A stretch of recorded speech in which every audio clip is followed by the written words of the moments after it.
Question number 3, in the name of Deputy Michéal Martin. Well, I propose to take questions 3 to 5 together. 3, 4 and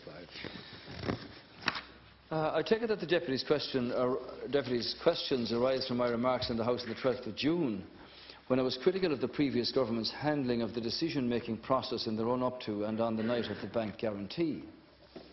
I continue to have those concerns, which I believe are well-founded and indeed widely shared. My remarks were intended to highlight the remarkably small volume of documentation held in the Department of the Taoiseach from the night of the bank guarantee, which I think bears out those widely held concerns. I did not intend to suggest that I have evidence that documentation relating to the bank guarantee was destroyed or otherwise removed. I have since clarified the position on the record of the House in response to a question from Deputy Michéal Martin. Taoiseach, I think your reply is unacceptable, and I think you should stop trying to walk away from your own words. The only possible construction, what you said, is that you believe that records might have been shredded. It's the only reason why you would have said that. Now, you've been in sole charge of government buildings since early last year, and I think throwing out conspiracies like a man standing at the bar in a pub is quite unacceptable. It's beneath your office, and I think you should have the decency to withdraw your statement fully and without equivocation. And I think you're also oversimplifying a very serious decision. A decision in relation to the bank guarantee, Taoiseach, that you voted for, and you and your party voted for, and to quote you at the time, in the interest of the country, in the interest of protecting the economy, and to protect the taxpayer, unquote. That's exactly why the previous government made the decision itself. And Taoiseach, I think there's, well, I don't know why you deliberately articulated the view that documents were shredded, but you decided to invent a wild allegation. And all the officials, all the information have been available to you since the start of the year, since you took over as Taoiseach. It didn't happen straight away, and this came out at a particular point in time. I think you were making a cynical political attack. Very good. I think it's unworthy of you. Time, Deputy. And I would ask you if you would accept that that indeed is the case. I'm amused at you, honest to God. What I said on the 12th of June was, it's either shredded or has been disposed of or dispatched of. In other words, the government has no evidence of the discussions that took place or of what Deputy Martin said when he was Minister of Foreign Affairs. Now, you might help us here. You were the minister who dropped the Travers report behind the radiator and couldn't find it for many years. You're that minister.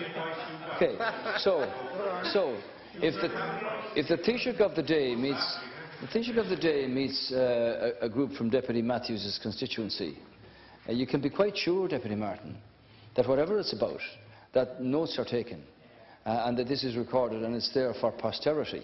Now, I find it quite incredible that you should come in here and make a political charge like this, because your name is on the incorporeal list of ministers.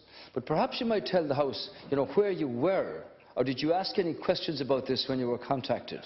Or were you in at those meetings where banks gave evidence or whatever? And what did you contribute to the rationale which led to that decision on that night? Because I find it quite incredible that the Department of the Taoiseach has not one solitary slip of evidence, of paper, about any of those discussions, about any of that rationale that resulted in the incorporeal decision being made in the way that it was. So perhaps you might enlighten the House here, because I have looked behind the radiators in the Department of the Taoiseach, and there is no report dropped down there as you did when you were in charge of the department previously. Sure, maybe Brian did ask the brother, would you? Taoiseach, with the greatest respect, what advice did you get to vote? The Travers report, Taoiseach, wasn't behind any radiator. It was published. It vindicated my own role in that particular issue, and it was debated here in the Oireachtas, and I went before an Oireachtas committee with no difficulty and dealt with every single question that was asked. Didn't go anywhere behind the radiator. What I would like to say to you, though, Taoiseach, is this. My position is well known, it's on public record. You see, you create innuendo with the manner of your approach to this. Oh, documents must have been shredded. We have a question. Where were you on the night? and so on. It's well known. I was in the United States as Minister for Foreign Affairs, and I participated in that corporeal. That's a matter of public record. It was covered in a major programme on RTE months ago. No secret, no mystery about it. There was a cabinet meeting the following morning. It was discussed. The Taoiseach over, as leader of the opposition, had plenty of time to get independent advice between the cabinet decision and the decision of this Oireachtas to pass legislation bringing in the bank guarantee. Did he get independent advice? He voted for it and he led his party through it. It suits him. It suits him to create, I would put it to you, Taoiseach, that it suits you to create this aura of something wrong, of something hidden, of something... Brian Lennon at the time, there is a record of it, Mr. Early. The Minister for Finance, the record is on the record of this House. The rationale for this is on the record of this House. May I? I'd invite deputies to speak through the chair, please. Thank you. The late Minister for Finance came in here when he actually spoke to the Taoiseach before he brought in the bank guarantee. And the Taoiseach, the then Taoiseach, leader of the opposition, was actually briefed by the Minister of Finance at the time as to the rationale behind the bank guarantee. So there are no secrets here. And yes, it certainly should be examined, and there's no difficulty in bringing it forward.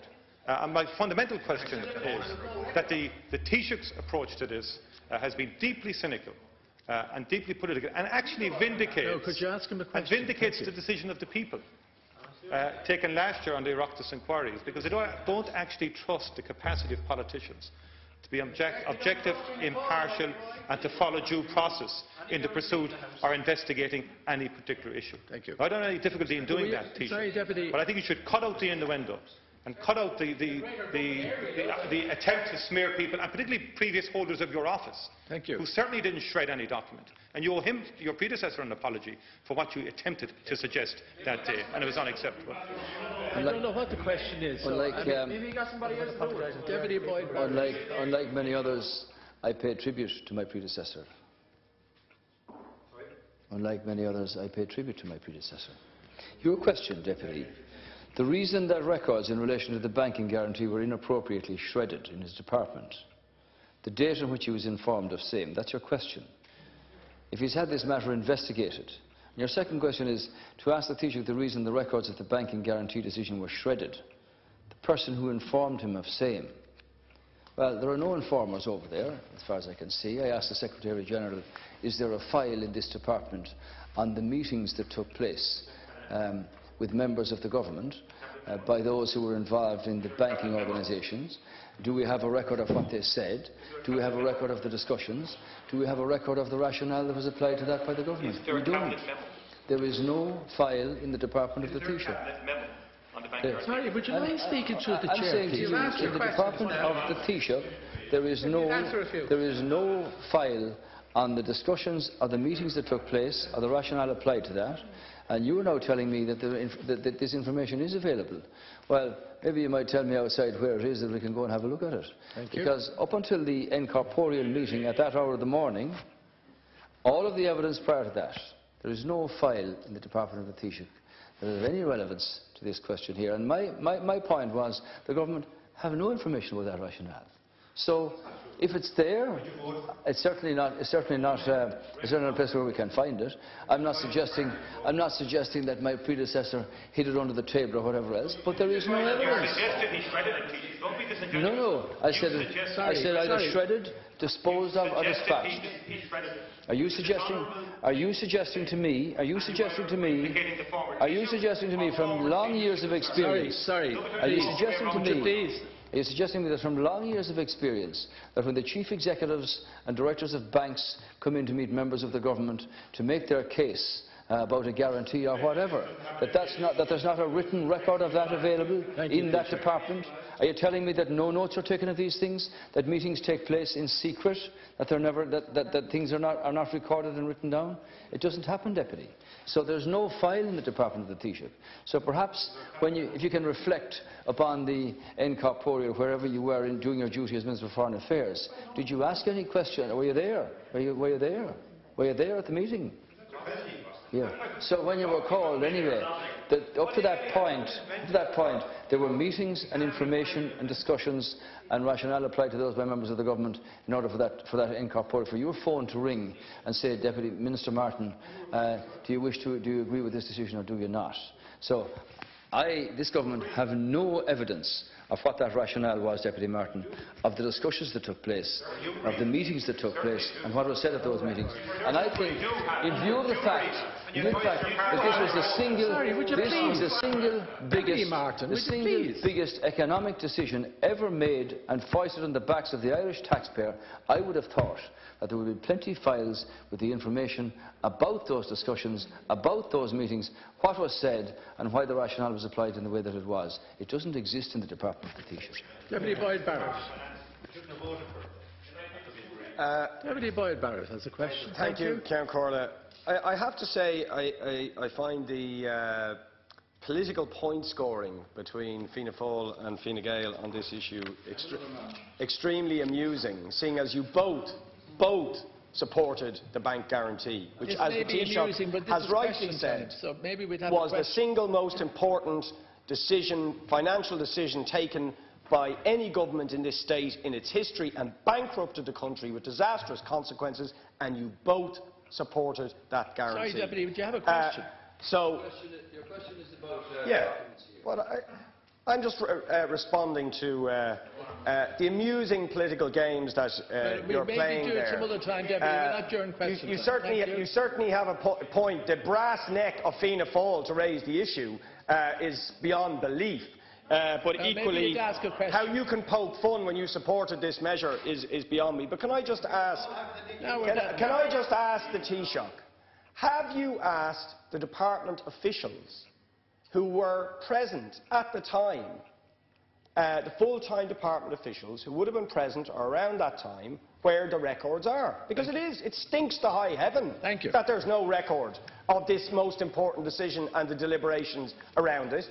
What investigations have you carried out into the record-keeping around that crucial meeting? Thank you, if you're so worried and concerned about it. Thank you.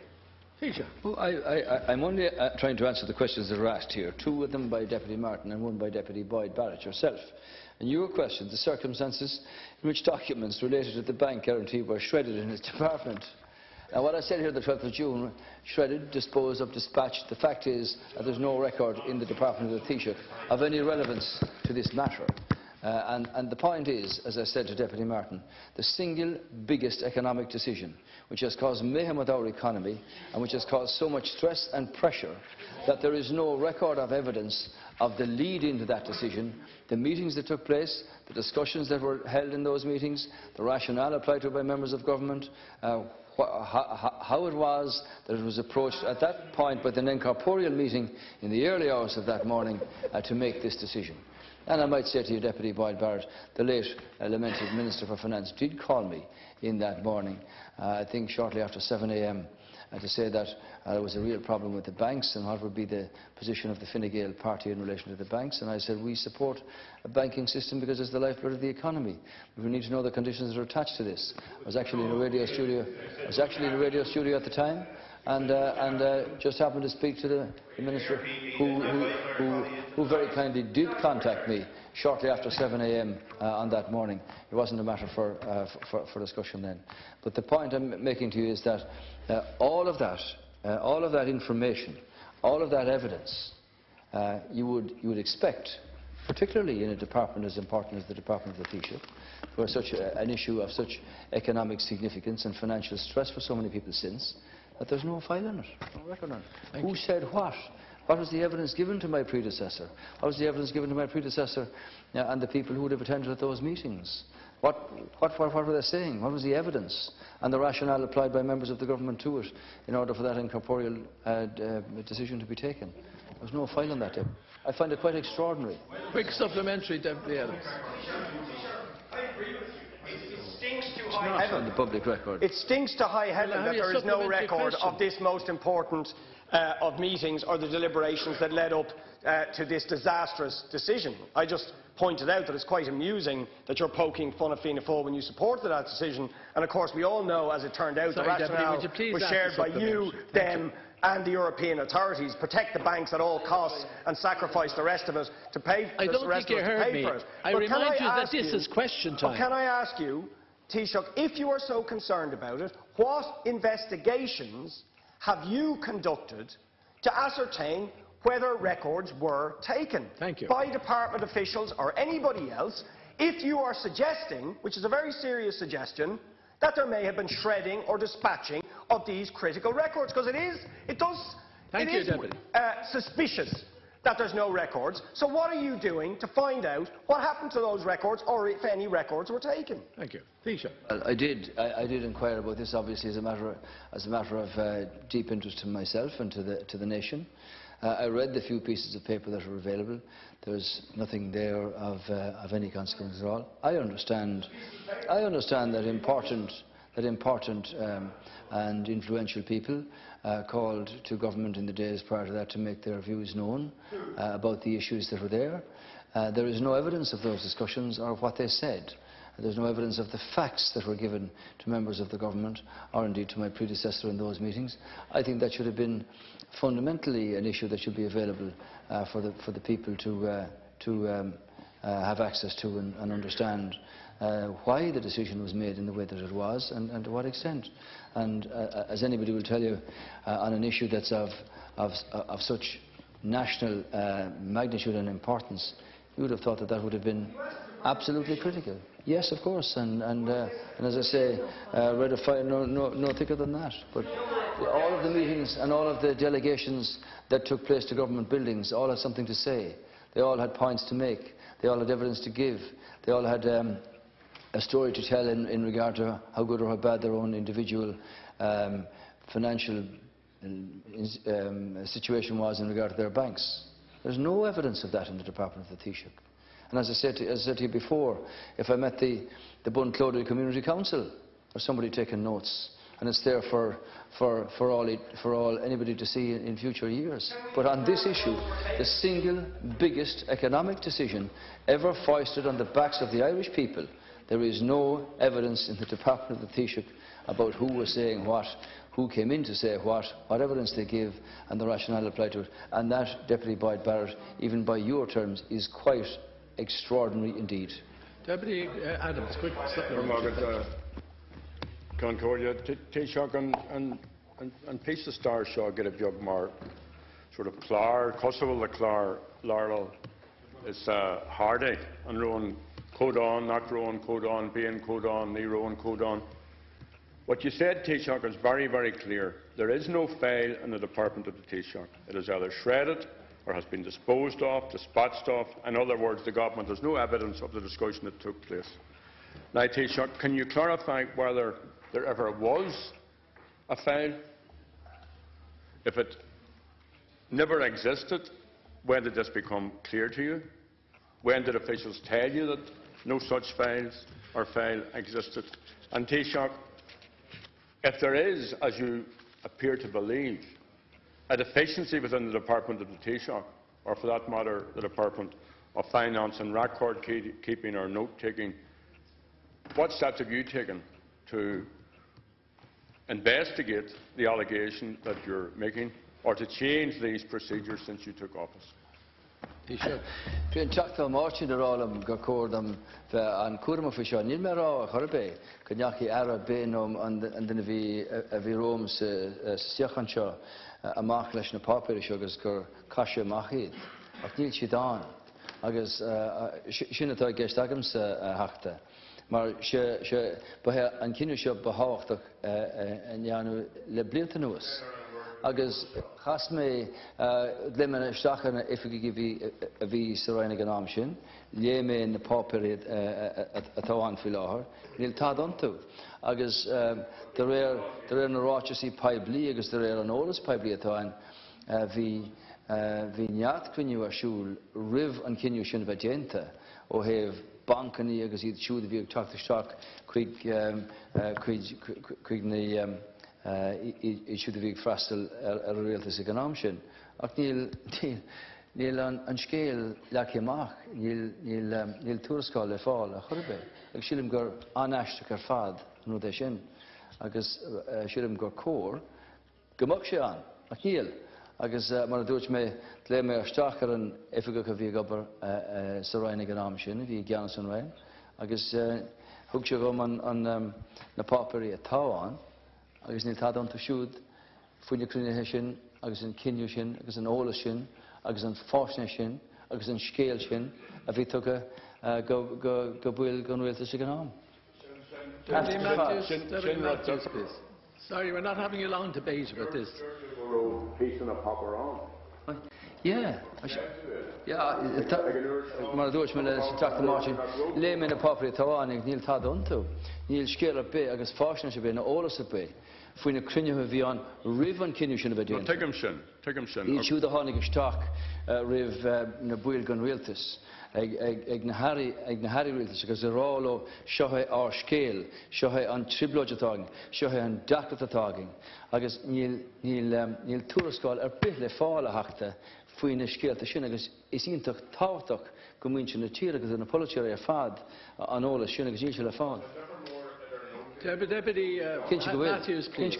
Deputy Matthews, please. Thank you. Thank you, Count Very quickly, because Taoiseach, just in the context of the discussion that's gone on here for the last 10 or 15 minutes, I'm interested to know what records are taken at the heads of government summits, for instance, on the 29th of June recently, so that if there are contentious matters that come to pass in the near future or in the days ahead, what sort of records and what sort of documentation is prepared and recorded at those meetings? Thank you. Sometimes at those meetings, as you know, Deputy, they prepare conclusions in advance. Sometimes the conclusions that they prepare in advance are not what actually is concluded at all. But during the course of those meetings, while there is nobody else present in the room except one or two officials, there are briefing notes of the discussion as it continues sent to the various delegations so that they know from those the trend of the discussion and the nature of the argument that might arise. I might say that given modern digital technology, I see some leaders texting or sending information out to whatever as well. So in a formal sense, as the discussion continues, sections of briefing notes are prepared by the officials and sent to the delegation so that they have an understanding of the trend of the arguments and the discussions and who gets in, who's saying what. Final supplementary, Deputy Mayor. Just on that last point, I did seek through Freedom of Information records of a discussion between President Van Rompuy and yourself, Taoiseach, a long time ago, and I was stopped by your good self and the government side of it, even though Europe were anxious to give the records of that particular Van Rompuy compromise. But in terms of Taoiseach, the real issue here, Taoiseach, if we come to the crux of this, I do think there was an attempt by, put it to you, you were playing games, spreading conspiracy theories to shed more light on you. And I think What's the question? Wrong, because I think the fundamental point here, Taoiseach, we all know the rationale at the time. There was no secret about the rationale. No, we won't go into that, Deputy. What's the question? Bank guarantee. And I'm putting this to the Taoiseach. We know it was a liquidity issue, not just in Ireland. No. The situation, I'm putting this to the Taoiseach, if I may, I won't be long, I'm just going to put it to the Taoiseach. Put what to the Taoiseach? A question. A question. A question, if I may. I did ask the two questions. And I just want to put to the Taoiseach that across Europe at the time, across the United States, you had the Lehman's collapse. In Britain, around the similar time, you had the RBS announcing it was going to go bankrupt. You had Northern Rock a year before that. So there was a seizure in bank liquidity across the globe following the fall of Lehman's. So the fundamental issue facing any government at the time, no matter who was in power... Sorry, Deputy, you give us a lecture on past history. You asked the question. As per Professor Honohan's report, was you either maintain a banking system or you allow it to collapse. Thank you. And that was the basic point. I want to ask you this question, Taoiseach. I think it should be examined. I have no difficulty with it at all with an examination.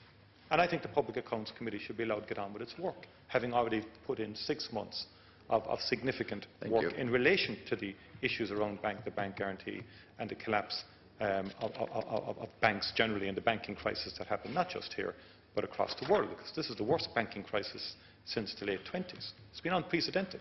And what faced the government the last time was unprecedented as well. Thanks, Deputy. And you know that, in all sincerity, you know that. And put the politics to one side, those are the issues. And we need to find out, first of all, why the banks collapsed to the state that they did, and secondly, the policy response to that collapse, which was the bank guarantee.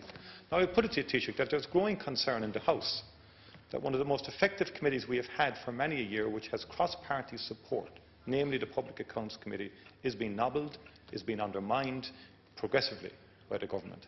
And that the most recent manifestation of that is questioning its capacity by government ministers to actually investigate the whole issue around the banking crisis and the bank guarantee. And I would ask you, Taoiseach, if you could assure the House now that in relation to the bank guarantee and all the questions that you have about it and so on, that we would not witness an unacceptable undermining of the status of the Public Accounts Committee. And many more committees should be like it in terms of its cross-party consensus and capacity to do issues as it did before.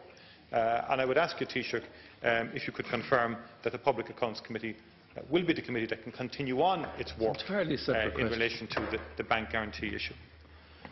Well, the case you make makes the case why there should be every evidence available for the people of this country as to what led the government to make the decision that they made. Of course, everybody knew that the banking crisis was on its way, in the sense that when Lehman went down, and now we have the letter that came from Mr. Trichet of the European Central Bank in respect to the difficulties that were being experienced. But without playing any politics about this, I would have thought, and you as a government minister at the time, would have expected, I'm quite sure, that whatever delegations came into members of the government to say, look, we have a problem here, we're running into dry sand, we need to do something, and if their case was have a bank guarantee or whatever else, the evidence, Deputy Martin, that they presented to members of the government of which you were a member is not available to this government. Now, whether it was ever written down, or if it was written down and where it went, I certainly don't have access to it. And I think in the interests of everybody, that would have been of fundamental importance. But for whatever reason, the Department of the Taoiseach has no access to all of that information and evidence and rationale. I don't want to proceed down a road here, Deputy Martin, that we end up with some sort of interminable inquiry going on here now, because we've had all Regling, Watson, the Governor Honohan's response, Commission papers and all that. But these questions are about a comment I made here in regard to the information and evidence presented to members of the government before that decision was made. The other reports are subsequent to the bank guarantee. So government, in its own way, will make its decision as to what is the best thing to do here now. I read the report from the Public Accounts Committee. It's a good report. That committee has always had a very high standing in this House, and still has a very high standing in this House, and will have a very high standing in the House. You have a Finance Committee, which has another remit, or you could focus on the question of a different committee entirely. Last year, in the case of a referendum, we did put that to the people of the country in respect of whistleblowers and those who wanted to give information about it, and that was torpedoed by the input of 8 former Attorneys General. Well, they had a really strong influence at a critical time in respect of that referendum. In any event, people turned it down.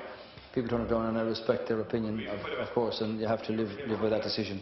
It might have made the position of the government somewhat easier, Deputy, were that decision in a different way. But that's neither here nor there now. So the answer to your question is that government want to see that this matter is sorted out. We will try to do so in a way that's realisable and credible, and not proceed down the road where you're going to have a pyramid of writs and litigation and interminable meanderings that don't get to the truth, which is the fundamental issue. Thank you. Question number